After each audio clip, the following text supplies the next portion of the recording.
کیونکہ کل ان کو جو بولیں گے وہ معجزہ بن جائے گا، سبحان اللہ، جو بتا دیں گے وہ معجزہ بن جائے گا، جو علم دیں گے اس علم کو معجزہ کہا جائے گا۔ لہٰذا معجزہ ہونا تھا، اس کلام کو معجزہ ہے یہ کلام، لہٰذا یہ کسی سے سیکھ کر تو ہو نہیں سکتا تھا، تو ضروری تھا کہ آپ کو دنیا میں کسی درسگاہ میں نہ بھیجا جائے، کسی کتاب کسی کو سے نہ پڑھنے دی جائے، کیونکہ آپ کو اللہ کا کلام سنانا تھا لوگوں کو، اور وہ کلام آپ کو پڑھانا تھا، تو اس لیے آپ کو امی تو کہا جاتا ہے۔ اس کا مطلب یہ کہ دنیا میں کسی سے نہیں پڑھا، دنیا میں کوئی آپ کا استاد نہیں ہے، آپ نے اللہ سے علم حاصل کیا براہ راست۔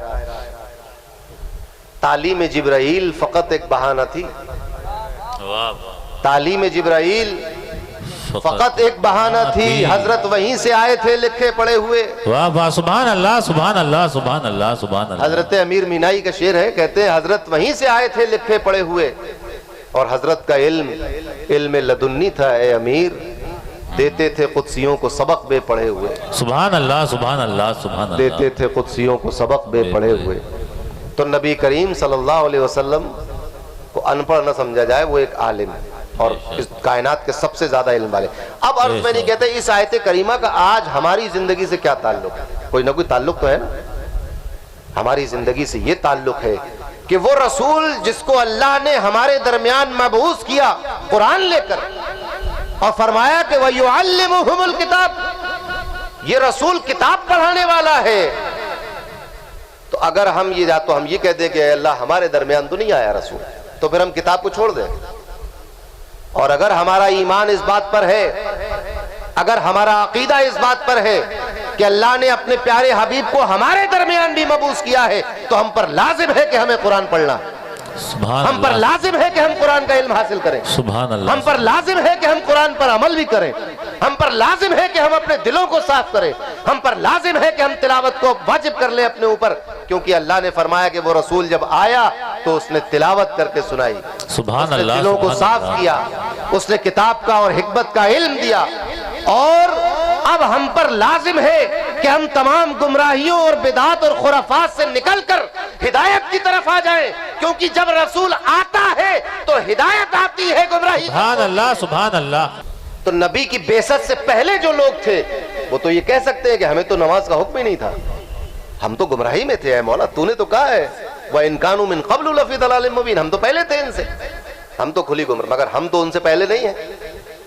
مبعوث کیا رسول اللہ کے مبعوث ہونے سے پہلے ہم ہو گئے، ہم تو ان کی بعثت کے بعد کے لوگ ہیں نا، تو بعد والے تو گمراہ نہیں ہیں، گمراہ تو پہلے۔ کیا ہماری کامیابی کے لیے صرف اتنا کافی ہے کہ ہم یہ ثابت کر دیں کہ رسول اللہ اس کائنات میں سب سے زیادہ علم رکھتے تھے، بس یہ کافی ہو جائے گا؟ کیا ہمیں بھی کچھ عمل کرنا ہے؟ ہمارے لیے ضروری ہے کہ وہ رسول جو ان پڑھ لوگوں میں آیا تھا اور جو کتاب لے کر آیا تھا، جو حکمت کی دانائی کی باتیں بتا رہا تھا، جو ہدایت دے رہا تھا، تو ہمیں فیصلہ کرنا ہوگا کہ ہم لفی ضلال مبین میں سے ہیں کہ ہم ہدایت یافتہ لوگ۔ اور یقین مانو ہدایت اور گمراہی کا اس آیت کریمہ میں ایک ہی نسبت ہے، جہالت ہوئی تو گمراہی ہو گئی، علم کے ذریعے اس گمراہی کو اللہ نے ہدایت سے تبدیل کر دیا۔ فرمایا وَإِن كَانُوا مِن قَبْلُ لَفِي ضَلَالٍ مُبِينٍ، کس سے پہلے کھلی ہوئی گمراہی میں تھے؟ جب تک تلاوت نہیں ہو رہی تھی، جب تک تزکیہ نہیں ہو رہا تھا، جب تک کتاب کا علم نہیں دیا جا رہا تھا، جب تک حکمت و دانائی کی باتیں نہیں بتائی جا رہی تھی، اس سے پہلے کیا تھے؟ کھلی گمراہی میں تھے۔ اب تو تلاوت ہو چکی، کتاب کا علم آ چکا، اب تو تزکیہ ہو چکا، دلوں کی بات بتا دی گئی، حکمت و دانائی کی باتیں بتا دی گئی، اور مزید کھول کر آسان لب و لہجے میں بتا دی گئی ہیں۔ اب بھی اگر امت مرحومہ گمراہی میں زندگی گزارے تو پھر تو لعنت ہے ایسی زندگی پر۔ نبی کی آمد کا جشن ہے تو نبی صرف آ گئے دنیا میں، بس اکیلے تو نہیں آئے۔ اللہ نے فرمایا هو الذی ارسل رسولہ بالہدی، تو کیا ہم صرف رسول اللہ کی آمد کا جشن منائیں گے یا اللہ کی طرف سے آنے والی ہدایت کا بھی جشن منایا جائے گا؟ سبحان اللہ، سبحان اللہ۔ طے کرنا ہوگا۔ کیا ایک انسان کے دنیا میں پیدا ہونے کا جشن ہے یہ؟ یہ ایک نبی الانبیاء کے آنے کا جشن ہے، سبحان اللہ سبحان اللہ سبحان اللہ یہ خاتم النبیین کے آنے کا سبحان جشن اللہ ہے، سبحان اللہ یہ اس کے آنے کا جشن ہے جس کے بارے میں فرمایا ارسل رسولہ بالہدی، جس کو سبحان ہدایت اللہ۔ دے کر بھیجا گیا تھا۔ سبحان اللہ یہ اس کے آنے کا جشن ہے کہ جس کے آنے سے پہلے یہ دنیا کھلی ہوئی گمراہی میں تھی، واہ واہ سبحان اللہ کے آنے کا جشن ہے۔ تو جس کے آنے سے دنیا گمراہی سے نکل کر ہدایت میں آ گئی ہے، تو ہمیں اظہار کرنا ہوگا کہ ہم ہدایت یافتہ ہیں۔ تو کیسے نمازیں چھوڑ کر ہم اظہار کریں گے اس بات کا؟ کیا نماز چھوڑ کر ہم اس کا اظہار کریں گے کہ ہم ہی ہیں وہ ہدایت یافتہ لوگ جن میں نبی آئے تھے؟ ہم پڑوسیوں کے ساتھ بدسلوکی کر کے اس بات کا اظہار کریں گے کہ ہم ہدایت یافتہ ہیں؟ ہمارا عمل اور کردار کہاں گیا؟ کیا ہمارا یہ ایک مومن صادق کا کردار ہے؟ آج ہم ذرا سی بات پہ مایوس ہو جاتے ہیں۔ حقیقت یہ ہے کہ ہم اسباب پر ایمان لائے ہیں، ہم اللہ پر ایمان نہیں رکھتے۔ اسباب مسبب الاسباب ہے، اللہ مسبب الاسباب، وہ اسباب پیدا کرتا ہے، اسباب کا محتاج نہیں ہے۔ ہم اسباب پر ایمان رکھتے ہیں، اگر کوئی چیز ہم سے چھن جائے تو ہم محروم ہو جاتے ہیں، نا امید ہو جاتے ہیں، ہوپلیس ہو جاتے ہیں، ڈپریشن کا شکار ہو جاتے ہیں، شکوہ کرنے لگتے ہیں اور ان اسباب کی پرستش کرنے لگتے ہیں، اس طرح کہ ادھر مؤذن اذان دیتا ہے، ادھر دکان پہ گراہک کھڑا ہوا ہے، ہم اذان کو نگلیکٹ کرتے ہیں، گراہک کی خوشامد کرتے ہیں۔ ہم نے اسباب کو معبود اور رازق سمجھ لیا ہے معاذ اللہ۔ تو یہ ہے ہدایت کا اظہار، اس نبی کے آنے کا جشن کہ جس کو ہدایت دے کر بھیجا گیا تھا دنیا میں، بھیج کر ہدایت نہیں دی ہے بلکہ ہدایت دے کر بھیجا گیا ہے، اور وہ اس زمین کے اس حصے میں آیا جس حصے میں بالکل ان پڑھ اور بے پڑھے لکھے لوگ تھے، کوئی تہذیب نہیں تھی، کوئی کتاب نہیں تھی، کوئی تمدن نہیں تھا، کوئی قانون نہیں تھا، ایسے لوگوں میں آیا اور ہدایت یافتہ ہو گئے۔ اب آپ کہہ سکتے ہیں کہ یہ صحابہ کی جماعت ہے، من قبل لفی ضلال مبین، یقیناً یہ نبی کریم پر ایمان لانے سے پہلے کھلی ہوئی گمراہی میں تھے، یہ ہدایت حاصل کرنے سے پہلے کھلی گمراہی، مگر اب ہدایت حاصل کرنے کے بعد اس کائنات کا کوئی انسان ان جیسا نہیں ہے۔ بے شک بے شک آمد مصطفیٰ کا جلسہ ہے، محسن کائنات سب سے بڑا احسان کیا ہے نبی کریم کا؟ لوگ کہتے ہیں کہ عورتوں کو ان کا مقام عطا کیا، ماں باپ کی عظمت بتا دی، یتیم کا ایسا کیا اور مزدور کا ایسا کیا، یہ احسان ہے؟ محسن کائنات اس لیے کہا جاتا ہے کہ ان کے آنے سے پہلے یہ کائنات گمراہی میں تھی، کفر میں تھی، شرک میں تھی، جہالت میں تھی، اندھیرے میں تھی، ان کے آنے سے ایمان آیا، ان کے آنے سے توحید آئی، ان کے آنے سے اسلام آیا۔ یہ ہے احسان کائنات کے اوپر۔ سبحان اللہ سبحان اللہ سبحان اللہ۔ یہ تو سب ضمنی احسانات ہیں کہ اونٹ پر احسان کر دیا، ہرنی پر احسان کر دیا، وہی مزدور جسے سارا زمانہ ٹھکرائے، یہ تو ایک جزوی اور ضمنی احسان ہے۔ اصل آفاقی احسان تو یہ ہے کہ وہ نبی کلمہ لے کر آیا، لا الہ الا اللہ محمد رسول اللہ، سبحان اللہ سبحان اللہ، وہ قرآن لے کر آیا ہے، یہ ہے اصل احسان۔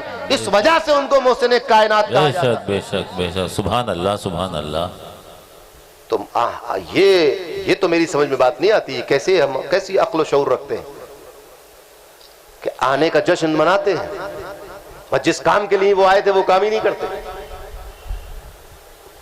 کس کام کے لیے آئے تھے؟ قرآن نے بتایا کیا؟ یا تو یہ کہ اب ہم قرآن پر ایمان نہیں رکھتے، یا پھر یہ کہ اگر ایمان رکھتے ہیں تو یہی وقت ہے، ہمیں اپنے آپ کو بدلنا ہوگا، ہمیں فیصلہ کرنا ہوگا کہ ہم من قبلوں میں سے ہیں یا من بعد میں سے ہیں، ہم نبی کے آنے سے پہلے والی قوم میں سے ہیں گمراہ، یا نبی کے بعد والی قوم میں سے ہدایت یافتہ۔ فیصلہ کرنا ہوگا۔ وہ نبی صرف اکیلا تنہا نہیں آیا، خود سے نہیں آیا، پشت پناہی کی بات تھی، اس کے پیچھے کون ہے؟ هو الذی، وہی تو ہے، اللہ نے بھیجا ہے، واہ واہ واہ سبحان اس اللہ، کے پیچھے دست قدرت کار فرما ہے، واہ واہ واہ سبحان اللہ، اور فرمایا کہ اس کے پیچھے چونکہ دست قدرت کار فرما ہے، لیظہرہ علی الدین کلہ، یہ ہر دین پر غالب آ کر رہے گا، سبحان اللہ سبحان اللہ سبحان اللہ سبحان اللہ، اور غالب آ کر رہا۔ دین اسلام کا ہر قانون غالب ہے. مسلمان پسپا ہو سکتے ہیں, امتی رسوا ہو سکتے ہیں, دین اور اسلام رسوا نہیں ہو سکتے. بے شک بے شک. تو کس کی آمد کا جشن؟ صرف آمد رسول. ارے رسول کیسے آئے اور کیوں آئے اور کس لیے آئے؟ ہدایت لے کر آئے تھے. وہ ہدایت تو ہمیں دکھائی نہیں دے رہی. اب لوگ نام رکھ لیتے ہیں ہدایت بھائی, تو وہ ہدایت نہیں. ہم اپنے دلوں میں جھانک کر دیکھیں کہ کیا رسول اللہ کی آمد کا نور, کیا وہ ہدایت کا نور, کیا وہ ایمان کا نور ہمارے دلوں میں ہے؟ آج ہمارے دلوں میں تفرقہ ہے, ہمارے دلوں میں نفرت ہے, ہمارے دلوں میں حسد ہے, ہمارے دلوں میں بدگمانی ہے, ہمارے دلوں میں بغض ہے, ہماری زبان پہ غیبت ہے, ہمارے کان صرف غیبت سننا چاہتے ہیں, ہماری زبانیں صرف حرام کلمات بولنا چاہتی ہیں, ہمارا دماغ صرف حرام سوچنا چاہتا ہے, ہمارا پیٹ صرف حرام کھانا چاہتا ہے, ہماری زندگی حرام میں گزرنا چاہتی ہے. تو پھر یہ کون سی ہدایت ہے؟ کون سی ہدایت ہے یہ؟ نبی کریم نے فرمایا کہ اللہ کے سامنے کھڑے ہونا ہے اور ان 5 چیزوں کا حساب دینا پڑے گا. 5 چیزیں کون سی ہیں؟ جو زندگی لے کر آئے تھے 80 سال 90 سال. دعائیں کرتے ہیں لوگ, درازی عمر کی دعا کر لیجیے. ابھی شب برات آئے گی, آپ دیکھیے نفل پڑھیں گے لوگ, فرض چھوڑ کے نفل پڑھتے ہیں لوگ. فجر نہیں پڑھے تھے اس دن, فجر کے دور فرض نہیں تھے, مگر یہ 6 نفل ضرور پڑھے گا. کیوں پڑھ رہا بھائی؟ درازی عمر کے لیے. چلیے صاحب 150 سال کی عمر ہے, کرو گے کیا؟ یہی کرو گے جو اب تک کیا ہے؟ جھوٹ بولو گے؟ ارے شکر مناؤ کہ 60 سال میں مر گئے. اگر 120 سال کے ہوتے تو یہ 60 سال کا جھوٹ اور نام عمل میں لے کر جاتے. درازی عمر کی دعا تو وہ مانگے جن کو سجدوں میں مزہ آتا ہے, جس کو اللہ کے ذکر میں لذت آتی ہو, سبحان اللہ, جس کو رسول اللہ کی سیرت پر عمل کرنا ہو, جس کو رسول کی سنت کو زندہ کرنا ہو. عمر کی درازی تو وہ مانگے. سود لینے والے, جھوٹ بولنے والے, دھوکہ دینے والے, ماں باپ کو رسوا اور مار پیٹ کر کے گالی گلوچ کرنے والے, یہ لوگ درازی عمر کی دعا مت مانگا کرو. تو فرمایا کہ پوری زندگی کا حساب دینا ہے, خاص طور سے جوانی کا حساب دینا ہے. 2 چیزیں ہو گئی, 2 حساب ہو گئے اسی زندگی میں. پوری زندگی کا حساب, بالخصوص جوانی کے ایام کا حساب. 2 حساب. پھر 2 حساب دینے ہوں گے کہ دولت کا حساب, کس طرح کمایا اور کس طرح خرچ کیا, یہ حساب دینا ہوگا. 2 حساب یہ ہو گئے, 4 ہو گئے. 5واں حساب کہ جو علم حاصل کیا تھا اس پر کتنا عمل کیا. یہ 5 حساب ہیں, کوئی بچ نہیں سکتا اس سے.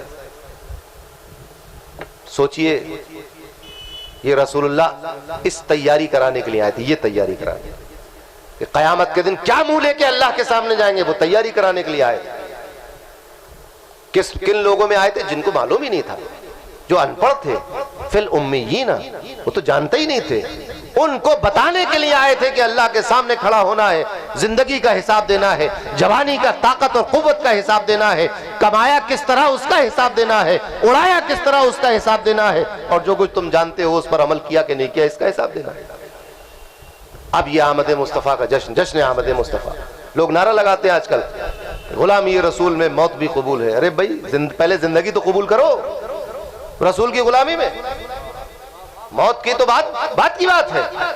پہلے جو زندگی اللہ نے دی اس کو تو رسول کی غلامی میں گزارو. موت تو پھر, اگر موت, ایسا کون سا آدمی ہے جو جس کی مرضی سے موت آ رہی ہے؟ تو ماننا ہی پڑے گی آپ کو. آپ چاہیں نہ چاہیں مرنا تو ہے ہی. یہ کیا بات ہے کہ ہم نے موت کو قبول کیا, تم نہ بھی قبول کرتے تب بھی مرتے. اصل ہمت تو زندگی کو قبول کرنے میں ہے. واہ واہ واہ واہ واہ. کیوں مجھے موت کے پیغام دیے جاتے ہیں خیبر بھائی, کیوں مجھے موت کے پیغام دیے جاتے ہیں؟ یہ سزا کم تو نہیں ہے کہ جیے جاتے ہیں. واہ واہ واہ. سنتے ہیں عشق میں فرہاد نے کاٹا تھا پہاڑ, ہم نے دن کاٹ دیے, یہ بھی ہنر ہے سائیں. تو اصل حوصلہ اور ہمت تو زندگی گزارنے میں. آپ ذرا سوچیں, مرنے میں کون سی ہمت؟ مرنا تو ہی مر گئے, مگر جب گھر میں کھانے کو نہ ہو, بچے بھوک سے بلک رہے ہوں, اور اس وقت پڑوسی کا دروازہ کھلا ہو اور سامنے اناج رکھا ہوا دکھ رہا ہو اور کوئی دیکھنے والا نہ ہو, اور شیطان بہکا رہا ہو کہ ایک مٹھی اٹھا لاؤ, چوری کر کے بچوں کا پیٹ پالو, اس وقت سمجھ میں آتا ہے کہ زندگی کتنی مشکل ہے.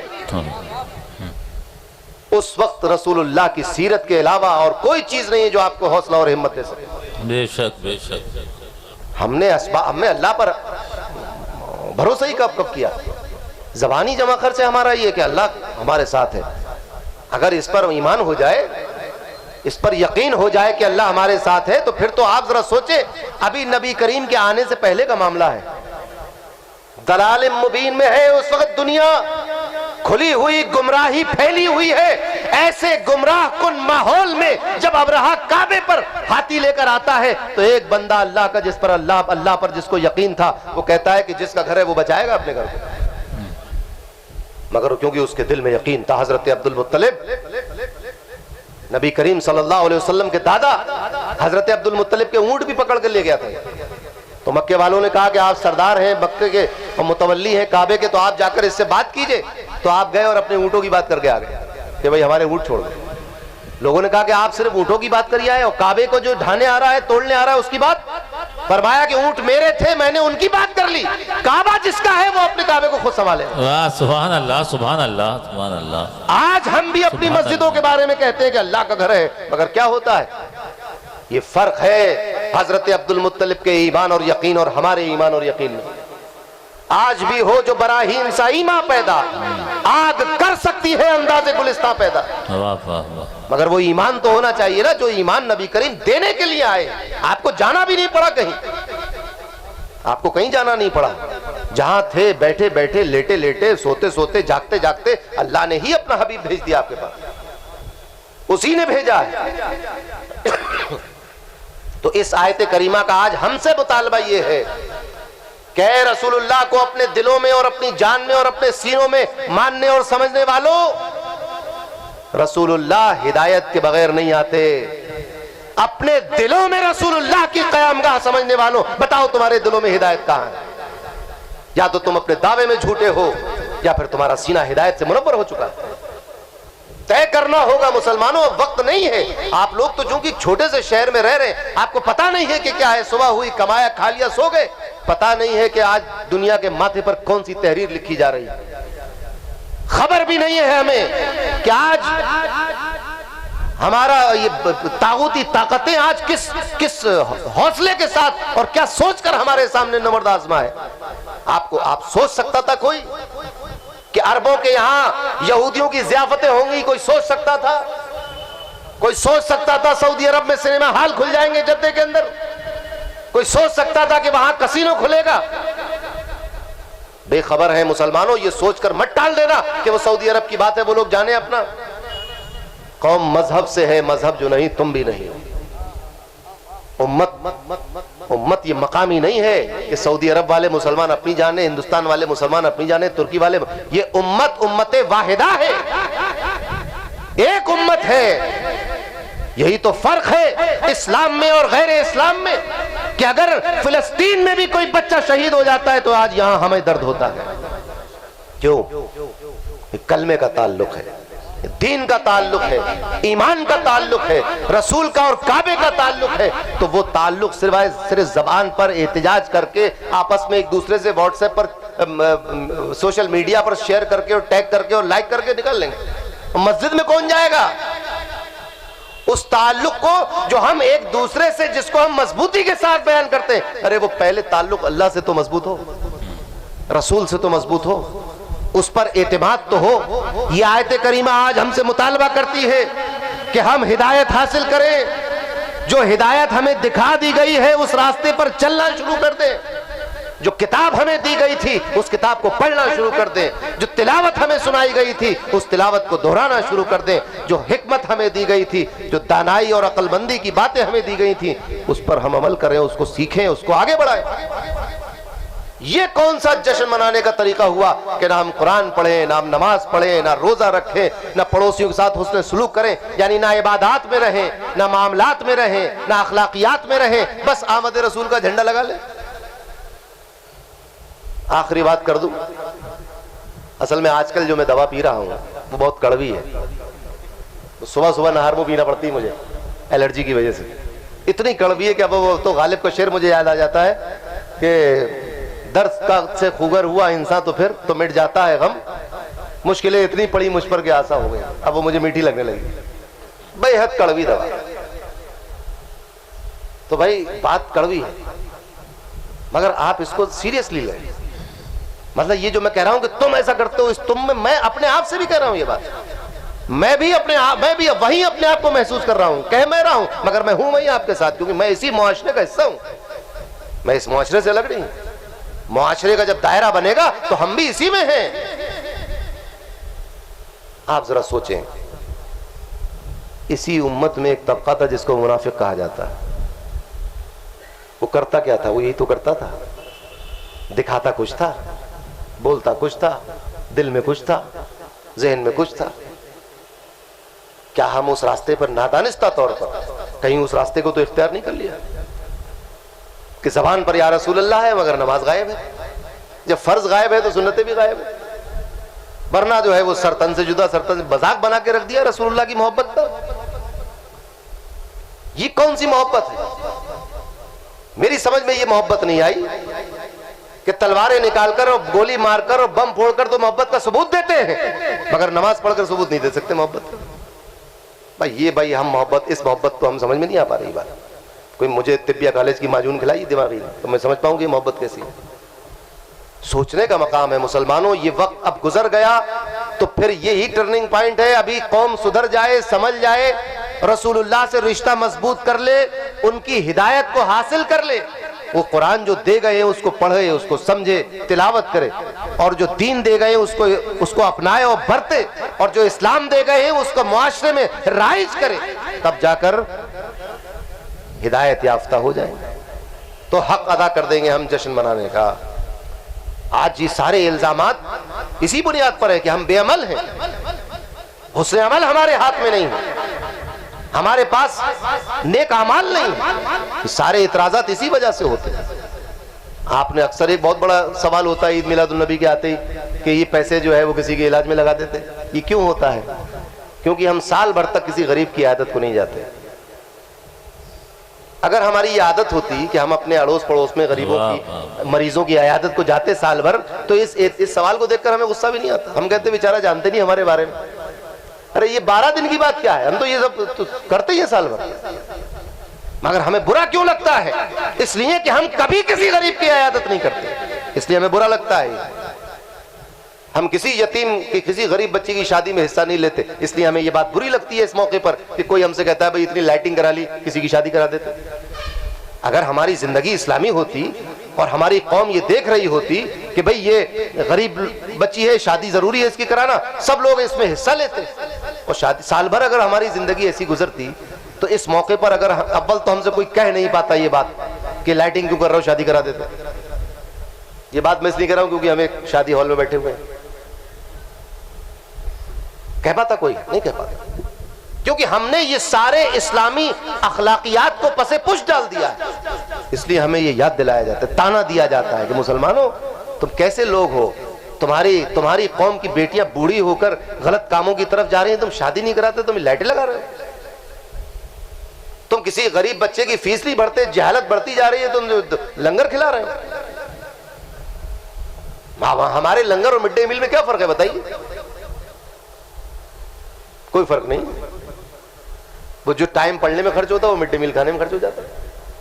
اور جس طرح کا کھلا رہے وہ آپ جانتے ہیں، یہی حال لنگروں کا ہے. ابھی دیکھیے گا 12 تاریخ کو اتنا کچھ سمجھانے کے باوجود ابھی بریانی پھینکی جائے گی، ابھی کیلے پھینکے جائیں گے، ابھی چپس پھینکے جائیں گے، شربت پھینکا جائے گا. یہ وہ چیزیں ہیں جن کا قیامت میں حساب ملے گا. ایک ایک دانے چاول کے دانے کا حساب دینا ہوگا، جس کو ہم جلوس محمدی میں اپنے پیروں سے کچل کے آگے بڑھ جائیں گے. یہی ہوگا. ابھی آپ دیکھیے، عہد کر لیجئے خدا کے واسطے، اب وقت نہیں رہا. ہو سکتا ہے کہ مجھے آپ اچھا نہ سمجھتے ہوں، مگر میں جو باتیں کہہ رہا ہوں یہ باتیں آپ لے کے جائیے دل میں. اور یہ آپ میری بات سمجھ کے نہ لیجئے، یہی باتیں آپ اپنے منہ سے کہیے اپنے لیے. ابھی عید میلاد 12 تاریخ کو دیکھیے، دودھ کا شربت ہوگا زمین پہ پڑا ہوا ملے گا، روح افزا ہوگا زمین پہ پڑا ہوا ملے گا، بریانی زمین پہ پڑی ملے گی. اب سوچ سمجھ کے بھی بانٹنا چاہیے لنگر. اتنی ہما ہمی جلوس چل رہا، گرم گرم حلیم بانٹ دیا تو پھینک ہی جائے گا نا. ضرورت کیا ہے بانٹنے کی؟ کوئی شوق ہے کہ حلیم ہی بٹے یا گرم بریانی ہی بانٹے؟ اب کوئی ایسی چیز بانٹی جس سے ہاتھ نہ جلے، لینے میں سہولت ہو. وہاں بھیڑ لگی ہوئی ہے، نعرے تکبیر اللہ اکبر، اور آپ نے وہاں جو ہے وہ کباب لٹا دیے، تو کیسے چلے گا؟ عقل کا استعمال کرو مسلمانوں. کو اچھی چیز